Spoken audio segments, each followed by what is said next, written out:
Hello, good morning and welcome back again. CrPC में arrest का topic कर रहे थे हम, जो डिफाइन कहाँ कर रखा है चैप्टर 5 में, कहाँ से कहाँ तक, तो 41 से 60A तक अरेस्ट डिफाइन कर रखा है। अरेस्ट नहीं डिफाइन कर रखा क्योंकि बेसिकली जो टर्म अरेस्ट है वो तो कहीं डिफाइन ही नहीं है, ना आईपीसी में ना सीआरपीसी में। उसके लिए सुप्रीम कोर्ट ने एक जजमेंट दी थी आपका state of Haryana versus Dinesh Kumar, जिसमें सेक्शन 46 को रेफर किया था उसने। तो अभी तक हमने जो अरेस्ट के टॉपिक में पढ़ा है 41 से लेकर 45 तक कर लिया, जिसमें हमने ये जान लिया कि कॉग्निजेबल ऑफेंस है तो क्या प्रोसेस है अरेस्ट का, नॉन कॉग्निजेबल है तो क्या प्रोसेस है, प्राइवेट पर्सन कब अरेस्ट कर सकता है, मैजिस्ट्रेट कब अरेस्ट कर सकता है, और जो प्रोटेक्शन दी गई थी आर्म फोर्स को 45 में, ये अभी तक हमने पढ़ लिया। तो जनरली मैं इन शॉर्ट कहूँ तो अभी तक हमने जो 5 सेक्शन पढ़े हैं अरेस्ट के, उसमें खाली ये जाना है कि अरेस्ट मतलब कब कब हो सकता है, कौन कौन कर सकता है। अब 46 से 50A तक करेंगे, जिसमें ये जानेंगे कि अरेस्ट का प्रोसीजर क्या होता है। 46 में जो बता रखा है, 47 में बता रखा है किसी प्लेस को सर्च करना है जहाँ पे वो ऑफेंडर जो है वो जाके छुप गया है, किसी प्लेस में, किसी सोसाइटी में, किसी के घर में जाके छुप गया है, तो उस सोसाइटी को, उस प्लेस को सर्च करना है, तब क्या प्रोसीजर होगा। इंटीमेशन मेमो क्या होता है, इन्फॉर्मेशन जो दी जाती है अरेस्टेड पर्सन के फैमिली मेम्बर्स को, वो सब, ये पूरा प्रोसेस समझेंगे। खाली 5 सेक्शन हो पाएंगे आज की वीडियो में 46 से लेके 50A तक। तो करते हैं arrest from section 46 to 50A in this particular video. तो सबसे पहले स्टार्ट करते हैं सेक्शन 46 से। सेक्शन 46 क्या कहता है? सेक्शन 46 कहता है अरेस्ट हाउ मेड, अरेस्ट होता कैसे है, उसके बारे में बताता है मैं सेक्शन 46। तो उसमें ये बता रखा है कि अरेस्ट हाउ मेड, वो जो मैंने आपको एक केस बताया था state of Haryana versus Dinesh Kumar, उसमें सुप्रीम कोर्ट ने कहा था कि जो टर्म अरेस्ट है वो कहीं डिफाइन नहीं है, पर आपको बेसिकली एक जनरल मीनिंग लेना है अरेस्ट होता क्या है, उसके लिए आप सेक्शन 46 को रेफर कर सकते हैं। क्यों? क्योंकि सेक्शन 46 क्लॉज 1 में ही हमें ये बता रखा है कि जब भी कोई पुलिस ऑफिसर अरेस्ट करने जाएगा, और खाली पुलिस ऑफिसर नहीं, कोई और पर्सन भी, यानी एनी अदर पर्सन, मतलब आपका 43 में प्राइवेट पर्सन हो जाएगा, 44 में मैजिस्ट्रेट अरेस्ट करता है जब, तो कोई भी पर्सन अरेस्ट करे, चाहे पुलिस ऑफिसर करे या कोई प्राइवेट पर्सन या मैजिस्ट्रेट अरेस्ट करे, तो अरेस्ट का प्रोसीजर क्या होगा, कैसे अरेस्ट माना जाएगा कि हाँ इस पर्टिकुलर पर्सन को अब अरेस्ट कर लिया है, वो कहाँ है? 46 क्लॉज 1 में डिफाइन है। वहाँ पे कह रखा है कि किसी भी पर्सन को अगर हमें अरेस्ट करना है तो हमें क्या करना पड़ेगा, नॉर्मली उसकी बॉडी को टच करके एक जगह पे ला के कन्फाइन करना पड़ेगा। खत्म बात, हो गया अरेस्ट में। क्या कि भाई उसे पकड़ो और एक जगह ला के कन्फाइन कर दो, हो गया अरेस्ट, खत्म बात। 46 क्लॉज 1 ये कह रहा है कि अरेस्ट होता क्या है। उसी ये जनरल रूल बन गया कि कैसे होता है, भाई किसी की बॉडी को ही पकड़ा, एक जगह लाया, एक जगह ला के कन्फाइन कर दिया, वो अरेस्ट हो गया। ठीक है। दूसरी बात, इसी 46 क्लॉज 1 में ही इस जनरल रूल की एक्सेप्शन दे रखी है। जनरल रूल क्या कह रहा था हमें कि किसी पर्सन को भी अरेस्ट करना है तो टच करो, लाओ, कन्फाइन कर दो, दैट्स इट। लेकिन एक्सेप्शन ये है, अगर वो पर्सन खुद अपने आप को सरेंडर कर रहा है, सबमिट कर रहा है, अरेस्ट वेड नहीं कर रहा, तो उसकी बॉडी को टच करने की जरूरत नहीं, उसे एक ला के कन्फाइन कर दो, बात खत्म, हो गया अरेस्ट। ठीक है। तो ये जो फिल्मों में देखा था हैंड कफिंग, ये सब इतनी जल्दी ये प्रोसीजर नहीं लिया जाता। हैंड कफिंग, ये सब जो प्रोसीजर लिया जाता है वैसे ऑफेंडर के अगेंस्ट लिया जाता है जो बहुत बार मतलब या तो उसने हीनियस क्राइम किया है और बहुत बार वो मतलब इवेड करने की ट्राई कर चुका है अरेस्ट को, तो उसके अगेंस्ट हम ये प्रोसेस लेते हैं हैंड कफिंग का। वरना नॉर्मल रूल जो 46 क्लॉज 1 में अरेस्ट का रूल बता रहा है, वो क्या बता रहा है, touch the body and confine it in a particular place. अगर वो खुद सरेंडर कर रहा है तो बॉडी को टच करने की जरूरत नहीं, उसे ऐसे ही कन्फाइन कर दो। ये 46 क्लॉज 1 बता रहा है। तो अभी तक हमें ये पता लग गया कि अरेस्ट होता क्या है, करते कैसे अरेस्ट 46 क्लॉज 1 में। अब इसमें एक प्रोवाइजो थी 46 क्लॉज 1 की, प्रोवाइजो है जो ऐड हुई थी मे बी 2009 में ऐड हुई थी। उसमें ये बताया गया था कि किसी भी पर्सन को, मतलब कोई वुमेन है, अगर वुमेन को अरेस्ट कर रहे हैं, किसी वुमेन को अरेस्ट कर रहे हैं, तो कोर्ट या पुलिस ऑफिसर जो भी अरेस्ट करने जा रहा है वो हमेशा ये प्रिज्यूम करके चलेगा कि वुमेन कभी भी अरेस्ट इवेड नहीं करेगी। मतलब अरेस्ट मतलब अपने आप को छुड़ाएगी नहीं पुलिस कस्टडी से। ठीक है। अरेस्ट इवेड नहीं करेगी, ये प्रिजम्पशन लेके चलते हैं। ठीक है।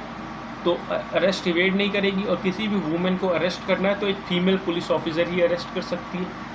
मेल उनकी बॉडी को टच नहीं कर सकते, ठीक है। अब ऐसी सिचुएशन ही ऐसी आ गई कि अब फीमेल पुलिस ऑफिसर नहीं मिल रही, अगर इसे अभी नहीं पकड़ा तो ये भाग जाएगी, तो उसे अरेस्ट कर सकते हो उस टाइम पे, ठीक है। मेल ऑफिसर भी उस टाइम पे अरेस्ट कर सकता है। लेकिन सेक्शन 46 क्लॉज 1 का प्रोवाइजो ये कह रहा है कि हम प्रिज्यूम ये करके चलेंगे कि वो कभी भी अरेस्ट को इवेड नहीं करेगी। अगर करती है तो भाई फीमेल पुलिस ऑफिसर, पहले तो फीमेल पुलिस ऑफिसर को प्रायोरिटी दी जाएगी, उसे ढूंढ के लाएंगे, वो उस लेडी को अरेस्ट कर लेगी।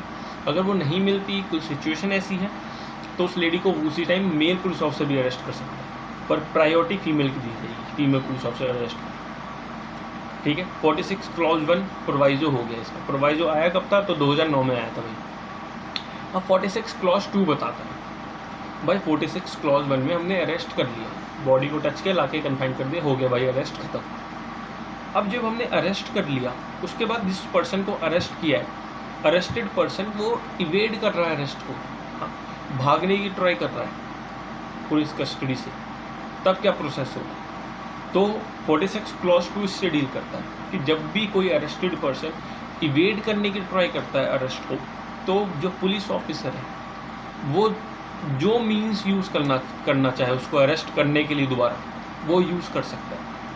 ऑल मीन्स वर्ड लिखा है 46 क्लॉज 2 में कि अगर वो अरेस्ट इवेड कर रहा है तो आपको जो मीन्स सही लगते हैं आप उस मीन्स के थ्रू उस पर्सन को अरेस्ट कर सकते हो। जितना फोर्स आपको यूज़ करना सही लगता है उतना फोर्स यूज़ करके आप उस पर्सन को अरेस्ट कर सकते हो।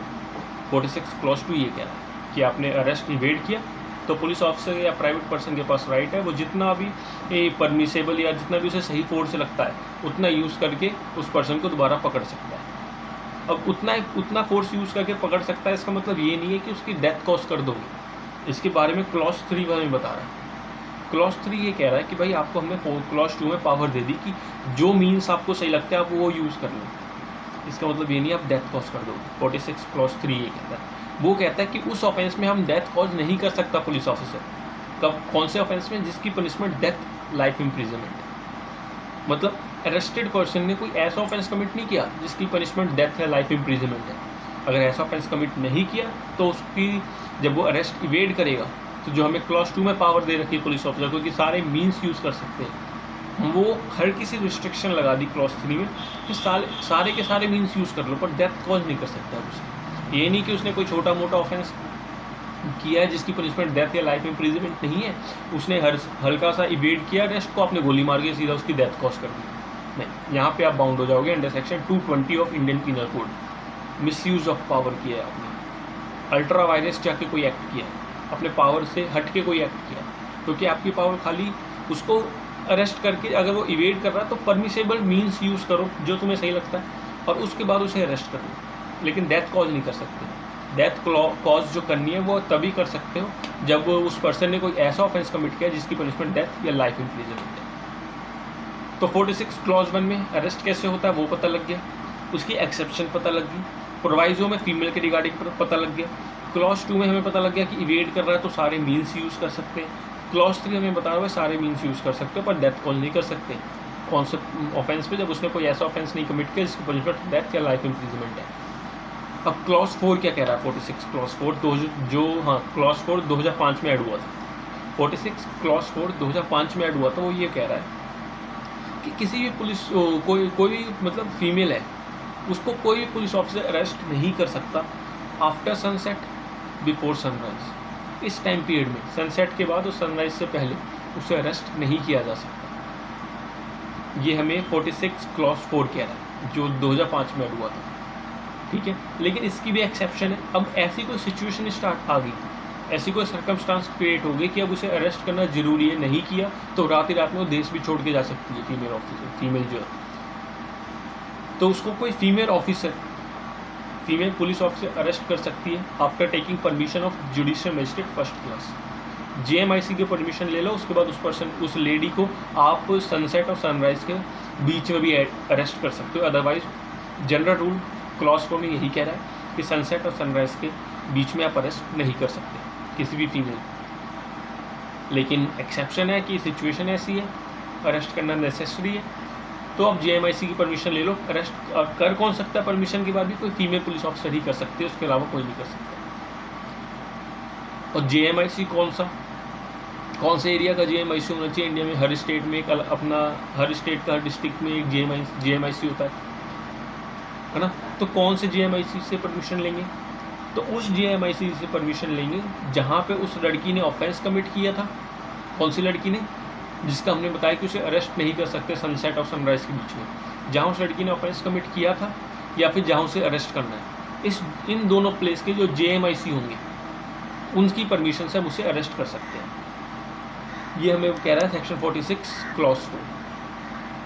तो सेक्शन 46 खाली इतना ही बता रहा था, अरेस्ट हो कैसे सकता है। तो प्रोवाइजो में प्रिजम्पशन बता दी, इवेड कर रहा है तो क्या प्रोसेस है, क्लॉज 2 और क्लॉज 3, और 4 में बता दिया सनसेट और सनराइज। ये हो गया सेक्शन 46 अरेस्ट हाउ मेड। अब आगे चलते हैं सेक्शन 47। सेक्शन 47 क्या कह रहा है? अब क्या हुआ, किसी पर्सन को अरेस्ट किया था, वो अरेस्ट इवेड करके भाग गया और भागते भागते किसी सोसाइटी में या किसी के घर में जाके घुस गया, वहाँ जाके छुप गया, और पुलिस वाले को पता लग गया कि वो इस सोसाइटी में गया है या इसके घर में जाके छुप गया है। ठीक है, तो अब क्या प्रोसेस है, जिसे हम सर्च ऑफ प्लेस भी कहते हैं। सेक्शन 47 को सर्च ऑफ प्लेस भी कहते हैं। उस प्लेस का सर्च किया जाता है इसमें जहाँ पे वो ऑफेंडर जाके छुप गया है। तो उसके बारे में सेक्शन 47 क्लॉज, सबसे पहले क्लॉज 1 बताता हूँ। क्लॉज 1 ये कह रहा है कि जिस भी घर में या जिस भी सोसाइटी में वो जाके छुप गया है, उस टाइम वो सोसाइटी या घर जिसकी पोजीशन में, ज़रूरी नहीं है वो ऑनर ही हो, ऑनर नहीं है, सर्वेंट है अभी घर पे, तो सर्वेंट की पोजीशन में हुआ, तो जो भी उस टाइम जिसकी भी पोजीशन में वो चीज़ है, ठीक है, उससे पुलिस ऑफिसर परमिशन लेगा कि ऐसा ऐसा है भाई, ये पर्टिकुलर पर्सन है जिसने ये ऑफेंस कमिट किया है और वो अरेस्ट इवेड करवा के हमसे भागा था और आपके घर में आके छुप गया है, तो हमें उसे अरेस्ट करना है, आप हमें परमिशन देगा। पुलिस ऑफिसर परमिशन देगा, और जो भी वो पर्सन है, ऑनर हो या जिसके पास पोजीशन है, वो परमिशन जो उसको मिलेगी वो परमिशन ग्रांट करेगा, और वो खुद भी चाहे तो पुलिस की हेल्प कर सकता है उस पर्सन को ढूंढने में, उसके घर में ढूंढने में हेल्प कर सकता है, उसको अरेस्ट करने में वो पर्सन भी हेल्प कर सकता है। लेकिन मेन मोटिव क्या है सेक्शन 47 क्लॉज 1 का, कि भाई परमिशन ले लो, आप पहले डायरेक्ट आप उस घर के अंदर नहीं जा सकते, पहले परमिशन ले लो। 47 क्लॉज 1 ये कह रहा है। 47 क्लॉज 2 ये कह रहा है, 47 क्लॉज 1 में उस मान लो ऑनर ने या पोजीशन जिसके पास है उसने परमिशन दे दी, आ जाओ ढूंढ लो आप। लेकिन 47 क्लॉज 2 दूसरी सिचुएशन से डील करता है, अगर परमिशन नहीं दी तो क्या करेंगे। अगर 47 क्लॉज 2 में परमिशन उसे नहीं दी तो क्या करेंगे, तो वहाँ पे ये बता रखा है कि अगर परमिशन नहीं दी तो पुलिस ऑफिसर के पास ये पावर है कि वो घर में जा सकता है, किसी भी गेट को तोड़ के, विंडो को तोड़ के, कैसे भी जाना वो अंदर जा सकता है, उस पर्सन को अरेस्ट कर सकता है, क्योंकि अरेस्ट करना नेसेसरी है इस टाइम पे। आपने परमिशन दी, परमिशन मांगी, उसने नहीं दी, अरेस्ट तो करना ही करना है, तो आप विंडो या गेट जैसे भी अंदर जाना है तोड़ ओड़ के अंदर जा सकते हो और उस पर्टिकुलर पर्सन को अरेस्ट कर सकते हो।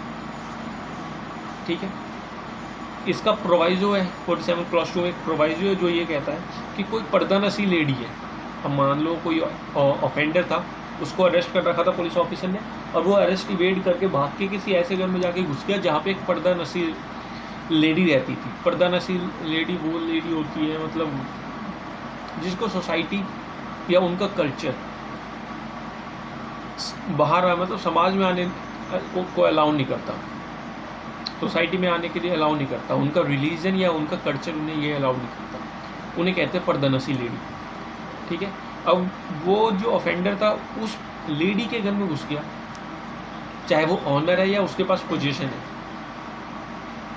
तो सबसे पहले पुलिस ऑफिसर क्या करेगी, अगर पुलिस ऑफिसर उस लेडी के अलावा, मान लो ऐसा ना हो कि उस लेडी को अरेस्ट करने आ रखे तो परमिशन नहीं मांगे भाई, अरेस्ट करने आया किस पर्सन को, जो ऑफेंडर है, जो अरेस्ट इवेड करके उस घर में जाके घुस गया जिसकी ऑनरशिप या पोजीशन उस लेडी के पास है। कौन सी लेडी, पर्दानसी लेडी। ठीक है, तो पुलिस ऑफिसर उस पर्दानसी लेडी को पूरी की पूरी अपॉर्चुनिटी देगा, पूरा टाइम देगा रीजनेबल, कि आपके पास टाइम है, हमें इस पर्सन को अरेस्ट करना है, इस ऑफेंस में अरेस्ट करना है, तो आप बाहर आ जाओ ताकि हम उसे अरेस्ट कर सकें। ठीक है, क्योंकि पर्दानसी लेडी मैंने आपको बता दिया कि उनका कल्चर और उनका रिलीजन उन्हें अलाउ नहीं करता वो सोसाइटी में सबके सामने आए। अब वो रिलीजन के अगेंस्ट जाके कुछ काम तो कर नहीं सकते, तो उन्हें एक अपॉर्चुनिटी तो दी जाएगी कि हमें इस पर्सन को अरेस्ट करना है, वो आपके घर में आके छुप गया, तो हमें आपके पास रीजनेबल टाइम है, आप बाहर आ जाओ ताकि हम उसे अरेस्ट कर सकें। ठीक है। 47 क्लॉज 3 क्या कह रही है? 47 क्लॉज 2 में हमने पढ़ा था कि भाई वो ऑनर जिसके पास पोजीशन वो हमें वो नहीं दे रहा, परमिशन नहीं दे रहा। अब परमिशन नहीं दे रहा तो 42 क्लॉज 2 में गेट तोड़ के या विंडो तोड़ के अंदर चले गए थे। अब बाहर आने के लिए भी वही रास्ता अपना सकते हैं, वो बाहर भी उसी गेट या उसी विंडो से वो आ सकते हैं। ठीक है। 47 क्लॉज 3 हमें यही बता रहा है। 46 पढ़ लिया, 47 पढ़ लिया, अब बात आती है 48 की। तो सेक्शन 48 क्या कह रहा है? सेक्शन 48 हमारी एक एक्सेप्शन है, section number 22 of police act. जो पुलिस एक्ट है उसमें सेक्शन 2 की एक्सेप्शन है।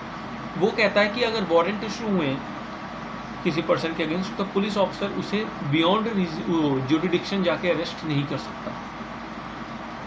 लेकिन सेक्शन 48 कह रहा है नहीं, अरेस्ट कर सकता है। वारंट इशू हो गए तो ऑल ओवर इंडिया वो कहीं पे भी उस पर्सन को जाके अरेस्ट कर सकता है। ठीक है। 48 सिंपल यही कह रहा है। और एक्सेप्शन है कौन से सेक्शन की? Section number 22 of police act 1961, जो ये कहता है कि बियॉन्ड लोकल जुरिडिक्शन जाके वो पुलिस ऑफिसर किसी पर्सन को भी अरेस्ट नहीं कर सकता। और 48 कह रहा है कि उसके अगेंस्ट वारंट हो गए तो वारंट को एग्जीक्यूट करने के लिए ऑल ओवर इंडिया पावर होती है पुलिस ऑफिसर के पास कि कहीं पे भी जाके उसे अरेस्ट कर सकते हैं। ठीक है। वारंट का जब चैप्टर पढ़ेंगे, चैप्टर 6 जो सेक्शन 78-79 डील करता है बियॉन्ड लोकल जुरिडिक्शन जाके एक जगह फॉरवर्ड किया जाता है, एक जगह डायरेक्ट किया जाता है, वो प्रोसेस है। ठीक है। वो अभी आगे वाले चैप्टर में करेंगे। अभी खाली इतना कि 48 ये कह रहा है कि बियॉन्ड रीजनेबल वो लोकल जुरिडिक्शन जाके भी अरेस्ट किया जा सकता है। ठीक है। 46 हो गया, अरेस्ट होता कैसे। 47 हो गया, सर्च प्लेस पे कैसे अरेस्ट होगा। 48 हो गया। 49 क्या कहता है? 49 भी इतना मेन मतलब नहीं है, उसमें भी खाली यही बता रखा है कि अननेसेसरी रिस्ट्रेन करके नहीं रखा जाएगा। किसी पर्सन को अरेस्ट कर लिया पुलिस ऑफिसर ने तो भाई 24 घंटे के अंदर अंदर उसे मजिस्ट्रेट के सामने प्रेजेंट कर दो। अननेसेसरी अपने पास रिस्ट्रेन करके मत रखो।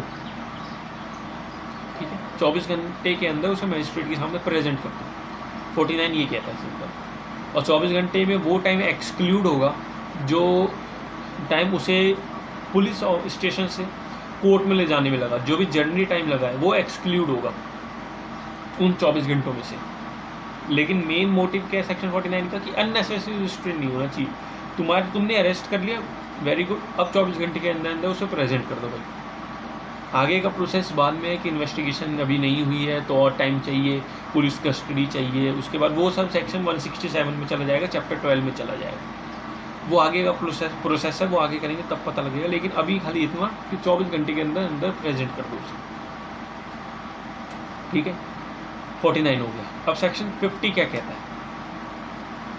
सेक्शन 50 ये कह रहा है कि जिस भी पर्सन को हमने अरेस्ट किया है ना, उसको हमें ग्राउंड ऑफ अरेस्ट बताने पड़ेंगे, किस ग्राउंड पे हमने उसे अरेस्ट किया। वो जिस ऑफेंस में अरेस्ट किया वो बेलेबल है, नॉन बेलेबल है, उसे सब इन्फॉर्मेशन देनी पड़ेगी।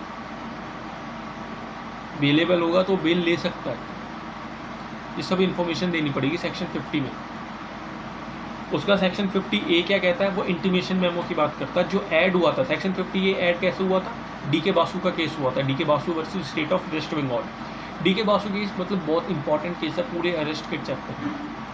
DK बासु हो गया, जोगिंदर कुमार हो गया, दिल्ली जुडिशियल सर्विस एसोसिएशन हो गया, सुनील बत्रा हो गया। ये 4-5 ऐसे केस हैं जो बहुत इंपॉर्टेंट हैं पूरे अरेस्ट के चैप्टर में, इसलिए मैंने लास्ट में लिंक करवा के पढ़ा दूंगा। अभी के लिए सेक्शन 50A के लिए इतना देख लो कि DK बासु केस जो था उसके बाद इस सेक्शन 50A को ऐड किया गया था। और इसका मोटिव क्या था कि भाई जिस पर्सन को भी अरेस्ट किया है ना, उसके फैमिली मेम्बर्स या फ्रेंड को या रिलेटिव को इन्फॉर्म करना पड़ेगा हमें कि आपका ये पर्सन जिसको हमने इस ऑफेंस में अरेस्ट किया है और इस पुलिस स्टेशन में हमने उसे रखा है, ये पुलिस की ड्यूटी है, वो इन्फॉर्म करेंगे। ड्यूटी यहीं ख़त्म नहीं होती 50A में।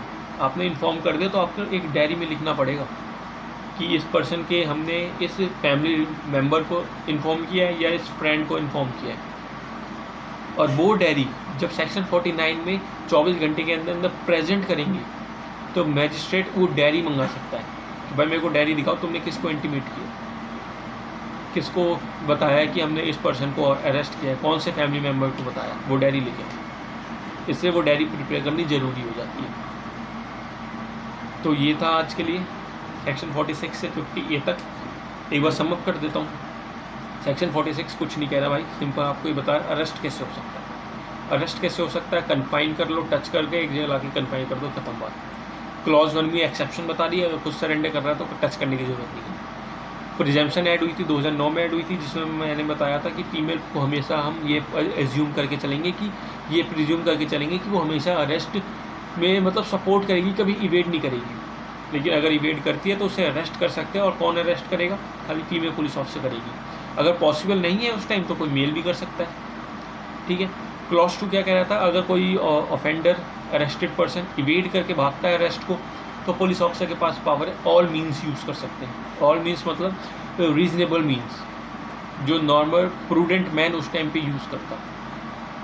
ये नहीं कि हल्का सा भागा, गोली मार दी, खत्म खेल ना, रीजनेबल मीन्स होना चाहिए। वही चीज़ क्लॉज 3 बता रहा है इसका कि डेथ कॉज नहीं कर सकते। डेथ कॉज कब कर सकते हो, जब उसने कोई ऐसा ऑफेंस कमिट किया जिसकी पनिशमेंट डेथ या लाइफ इम्प्रिजनमेंट है। क्लॉज 4 2005 में ऐड हुआ था, सनसेट सनराइज के बीच में अरेस्ट नहीं करना है तो फीमेल करेगी।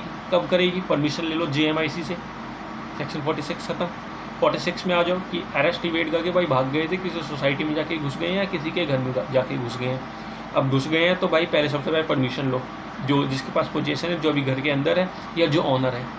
वो परमिशन देता है तो ठीक है, अगर नहीं देता तो क्लॉज 2 में गेट तोड़ के या विंडो तोड़ के दया बन के अंदर चले जाओ, अरेस्ट कर लो। प्रोवाइजो पर्दा नसी लेडी का बता देता है, और क्लॉज 3 में बता देता है जिस रास्ते गए थे अंदर उसी रास्ते बाहर भी आ सकते हो। 48 कहता है कि ऑल ओवर इंडिया कहीं पे भी अरेस्ट कर सकते हो, exception section 22 of police act 1961। 49 कहता है अननेसेसरी रिस्ट्रेंट नहीं होगा। 50 कहता है हमें सब कुछ उसे इन्फॉर्म करना पड़ेगा, कौन से ऑफेंस में अरेस्ट किया है, किस ग्राउंड पे अरेस्ट किया है, बेलेबल है, नॉन बेलेबल है, ये सब इन्फॉर्म करना पड़ेगा। और सेक्शन 50 के अगर ग्राउंड फुलफिल नहीं हुए, पुलिस ऑफिसर ने इन्फॉर्म नहीं किया, तो वो अरेस्ट इलीगल माना जाएगा। और 50A ऐड हुआ था DK बासु केस के बाद, और उसमें क्या बता रखा था, DK बासु केस में खाली इतना बता रखा था, DK बासु केस के बाद जो ऐड हुआ था 50A, कि आपने को किसी को भी फैमिली मेम्बर्स को या फ्रेंड को ऑफ अरेस्टेड पर्सन इन्फॉर्म करना पड़ेगा, डायरी मेंटेन करनी पड़ेगी, और डायरी मजिस्ट्रेट कभी भी मंगा सकता है जब आप 24 घंटे में उसके सामने प्रेजेंट करते हैं। तो ये था आज की वीडियो में सेक्शन 46 से 50A तक। बाकी आगे 4-5 सेक्शन और लगेंगे जो इम्पोर्टेंट है, 1 या 2 वीडियो अरेस्ट की, उसके अरेस्ट खत्म हो जाएगा, फिर चैप्टर 6 स्टार्ट करेंगे, power of court to compel the person to appear in court, जो 3 मोड है सम्मन, वो उसके बाद स्टार्ट करेंगे। तो थैंक्स अ लॉट।